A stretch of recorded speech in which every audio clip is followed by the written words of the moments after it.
gente, tudo bem com vocês? Bem, vamos terminar a terceira parte de comprando o primeiro apartamento.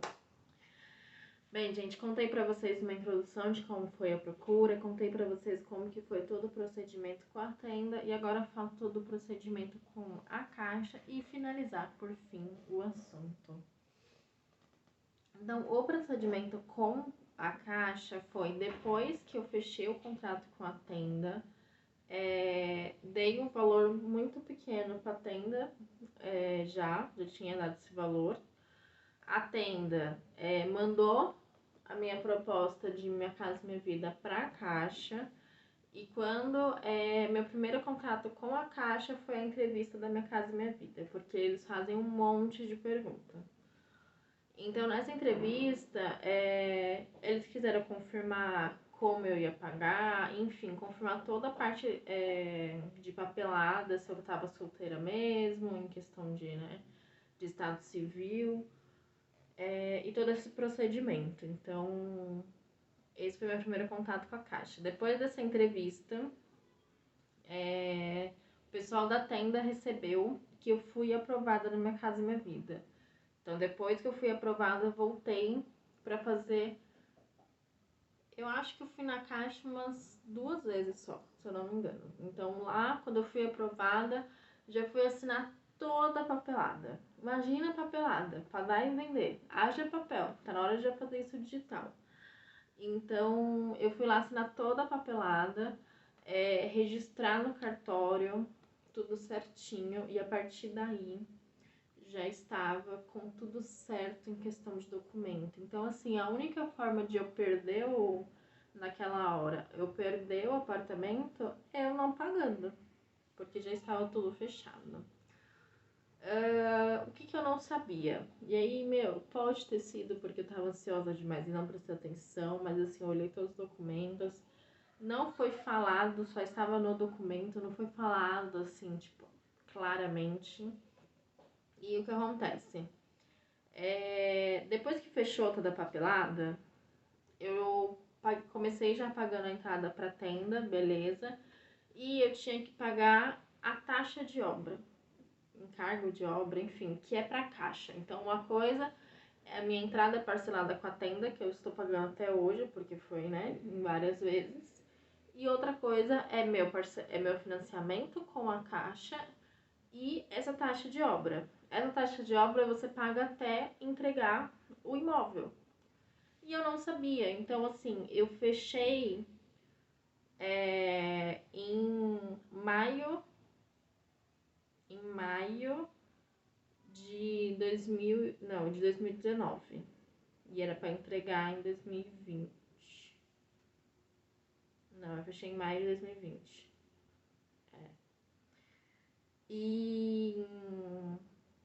E aí todo esse procedimento e tal, ninguém me falou que eu tinha que pagar a entrada da tenda e pagar a taxa de obra. E aí aconteceu que foi acumulando. Não, foi em 2019. Em 2019 eu fechei, em 2020 que eu descobri isso.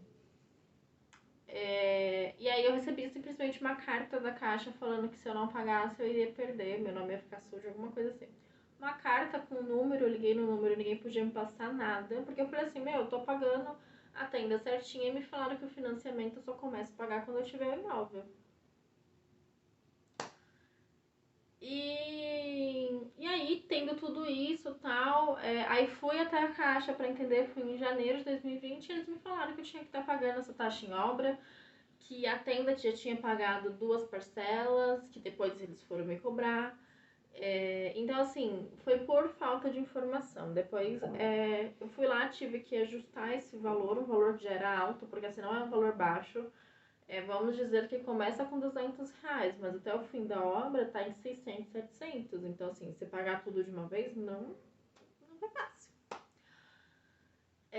Então, assim, esse foi o único errinho. Pode ter sido meu, pode ter sido das pessoas, enfim. Mas foi um erro que me gerou um gasto que não estava previsto. Porque estava previsto a chave, estava previsto a entrada, estava previsto os parcelamentos do financiamento, tudo isso estava previsto nas minhas contas. Mas essa taxa não estava, depois eu tive que ir lá resolver. Aí depois que eu resolvi, tô hoje com a tenda em questão de entrada e tô com a caixa em questão de financiamento, vivendo a vida normal. Então, assim, essa foi a única coisa. Perguntem sobre a taxa de obra, encargo de obra, que é você tem que pagar enquanto enquanto o imóvel está sendo construído. Você não paga esse valor só depois, é antes, porque depois já começa o financiamento, tá? Aí, beleza. Aí era para ter entregue em janeiro. E aí veio a pandemia. No fim, a gente tá meio confuso entre os anos. Não sei exatamente quando foi, não. Essa pandemia me deixa toda bugada. Mas enfim. Era para entregar bem em março, quando começou a pandemia. E aí adiou, que foi ser entregue só em julho. Então, julho do ano passado foi entregue. E aí, faz um ano agora que eu estou no AP. O AP foi liberado em junho. Fiz o que eu queria aqui pra mudar. Eu não, né? Meu pai que me ajudou em toda a parte aqui de pedreiro, de engenheiro, enfim, de tudo. Meu pai e minha mãe que me ajudaram. Então não precisei pagar pedreiro. Também fiz pouca coisa, assim. Não quis mudar a parede, nada. Eu achei bonitinho, tá? Então fiz pouca coisa. Vou mostrar pra vocês, tá? Em outro vídeo, óbvio. Vou mostrar o cantinho, as mudanças que eu fiz, que acho que só as mudanças que eu fiz já faz uma puta diferença. E tem mudanças que eu fiz por necessidade de limpeza, porque não tava dando certo. Então eu vou mostrar tudo isso pra vocês. E aí, agora sim, me mudei, tudo certinho, mas essa foi a história, foi todo esse procedimento pra conquistar. Então, assim, só tome cuidado com isso, porque, assim, se eu fosse, eu não teria condição, porque eu deixei bem claro que enquanto não entregava o apartamento, o valor que eu tinha que pagar de parcela, porque eu tava terminando a faculdade. Então, o valor da faculdade ia ser a minha do financiamento da Caixa. Então, eu tinha esse dinheiro, mas não ia estar liberado. Então, se fosse a entrada que eu tava pagando pra tenda de 500 e pouco, mais a taxa, eu não teria fechado. Porque eu não teria como pagar naquele momento 2 valores mais a minha faculdade, entendeu? Então, isso fez eu fechar, mas se eu soubesse desse valor, eu não teria fechado. Esse é o resumo. Mas, né, Deus sabe o que faz, Deus guia a gente, então era pra eu ter esse AP lindo, maravilhoso, que eu amo. Por mais que, enfim, vou contar um pouquinho, assim, que tipo, eu e meu noivo, a gente queria muito, né, morar junto e tal, a gente não queria pagar aluguel, eu não concordo em pagar aluguel, mas cada um com a sua preferência. E a gente não tava encontrando casa, a gente quer ainda ter uma casa, é nosso sonho, tudo, mas não posso negar que aqui em São Paulo é bem mais fácil você fechar um apartamento. Não tô dizendo que é fácil, mas é bem mais fácil do que uma casa.